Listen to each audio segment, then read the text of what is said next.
This is just a little bit of what Israel is pulling out of Hezbollah's tunnels in southern Lebanon. I don't feel like people understand what they're finding and what they've found in the last couple of weeks, so don't worry, we're going to run through a bunch of the footage here. The weapons hauls have been staggering. You're going to see throughout this video, I think I've got 4 or 5 different clips just from the last week showing the volume of ammunition, military equipment, and weapons that Israel has uncovered from southern Lebanon in general, but largely some of these tunnels. There was actually a rumor going around recently that Israel is recovering so many Kornet ATGMs, or anti-tank guided missiles, that they're thinking about standing up their own Kornet unit.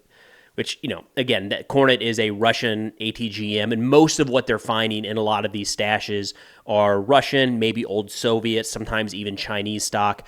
That's not generally what the Israeli military uses, at all. So it's not as though they're going to go in there, pick up these munitions, and begin putting them to use right away. Most of them are going to be blown in place, but think about it. How many ATGM rounds do you have to find to say, you know what, it actually makes sense to stand up a unit ourselves that can utilize that munition? Now, I did hear a lot of people in recent days say, hey, maybe they can turn around and ship those to Ukraine.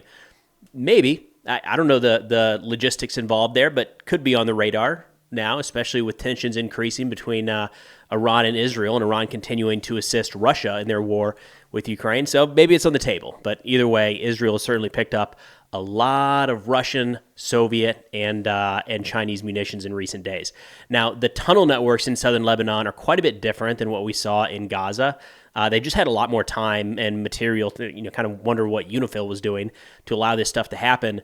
But these tunnels tend to be longer, deeper, more robust, and better built. So we're going to see a lot of footage throughout this video here showing the inner workings of these tunnels and what exactly goes into them.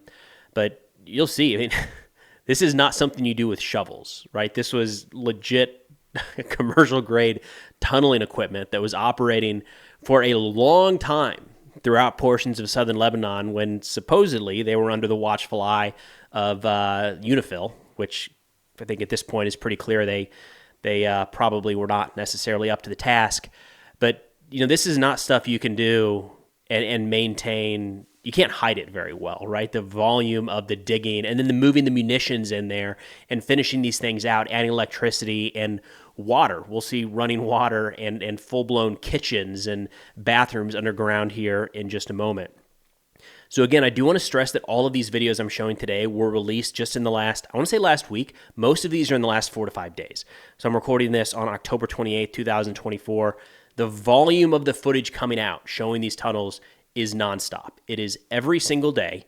There is 1, 2, 3, maybe more videos, and then a whole array of pictures showing what Israel is finding in southern Lebanon. So look at this for a tunnel, right? Drastically different than what we saw in Gaza. This looks like a basement, right? This is professionally constructed. We do see a lot more wiring, a lot more electricity running throughout these Hezbollah tunnels. And one of the things these fighters talk through as they move through some of these underground networks is that there were a lot of, essentially it was a military kit ready to go. So what they are arguing here is that a lot of the Hezbollah fighters were above ground wearing civilian attire, so they wouldn't be easily identified as militants.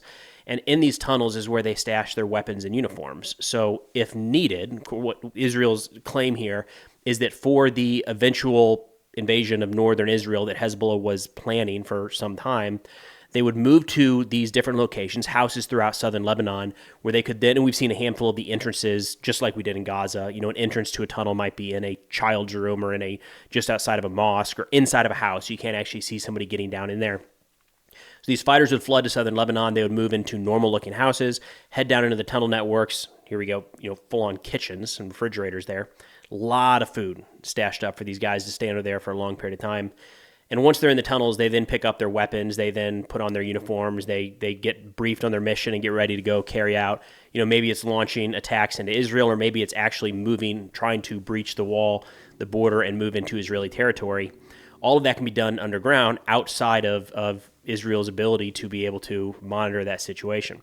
So based off the size and the length of these tunnels, and just look at what they're finding in there, right? The medical equipment, the ammunition. Israel's saying that hundreds, maybe even thousands of these Radwan Force fighters, which is kind of Hezbollah's special operations force, if you will. The Radwan Force is really designed to conduct assaults into Israel. It's kind of what they were being trained to do. hundreds or even thousands of them could be in these tunnel networks at a time, kind of prepping to move across the border, and technically Israel would have no idea.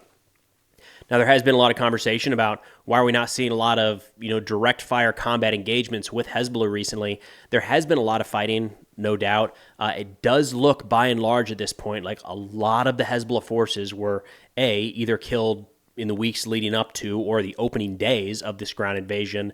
But there's a lot of talk that quite a few of them likely fled further north and decided to not hold their ground, which again would kind of lend some credence to the idea that these tunnels are not necessarily designed to be defensive in nature, right? So lots of what we saw with the Hamas tunnels in Gaza is those were designed to facilitate an insurgency throughout the Gaza Strip. They pop up from one area and attack and move down into the tunnels to shift around elsewhere. Some of them you can kind of come out, launch an RPG, and then head straight back down. A lot of them are booby-trapped. That's not as much what we're seeing here, right? You're seeing a lot of things stored up like they would be used for an offensive style attack. So I think it's entirely possible that this is, looking at these tunnel networks in southern Lebanon, is again more like a staging ground than necessarily a defensive network of tunnels, if that makes sense. Because again, if Hezbollah is going to try to carry out any sort of attack into Israel, they can't do that above ground. They can't just sit up there in open territory under the watchful eye of Israeli drones and ISR. As they start to gather, they're going to catch an airstrike pretty quickly. Another big difference here we're seeing between Hezbollah and what we saw with Hamas and the Gaza Strip is the volume of stuff left behind. It was rare coming through some of those tunnels, the footage that we see in those tunnels in Gaza, of really any weapons left behind. When we did, they're usually pretty beat up and had been there probably for a little while. You've seen throughout this video here, these tunnels are still fully stocked, right? Again, forward staged supply points and things like that. Now, this clip here looks like a little more recent tunnel, unfinished, if you will. But look at that. I mean, straight through rock, right? This is, again, to go back to what I said right at the beginning of this video, this is professional, commercial-grade tunneling equipment. This isn't a couple of guys with a pickaxe and a shovel down here doing this. It's expensive equipment. You have to be very well-versed in how to do this in a way that doesn't collapse the tunnel in on yourself. These are professionals that have figured out a way to build these tunnels throughout southern Lebanon.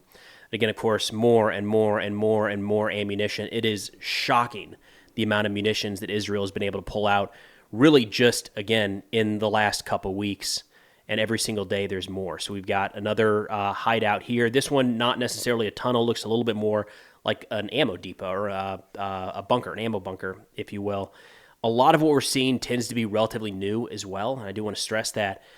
Again, a sharp contrast to what we saw in Gaza, which was a lot of homemade weapons, a lot of very old, a lot of Chinese, Russian, and Soviet stock, but old, worn out. A lot of it had to be smuggled into the Gaza Strip.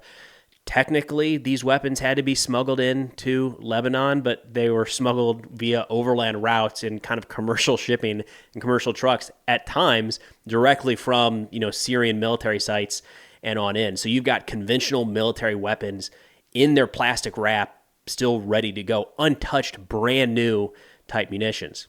Now, of course, for the majority of these tunnels, Israel is going in, inventorying what they're finding, exploiting any sort of intelligence on scene, and then stepping out and blowing the entire complex. So they're not, again, for the most part, they're not taking these munitions and trying to use them somewhere else. It takes a lot of manpower and a lot of risk to transport these back into Israel, so they're just setting charges and blowing a lot of these tunnels in on themselves. But that's all I got for now. I just thought it'd be helpful to show a little bit of what combat operations are looking like in southern Lebanon right now. The tunnel networks, the amount of weapons being found by Israel are pretty staggering day in and day out. But thanks for watching, and I'll see y'all next time.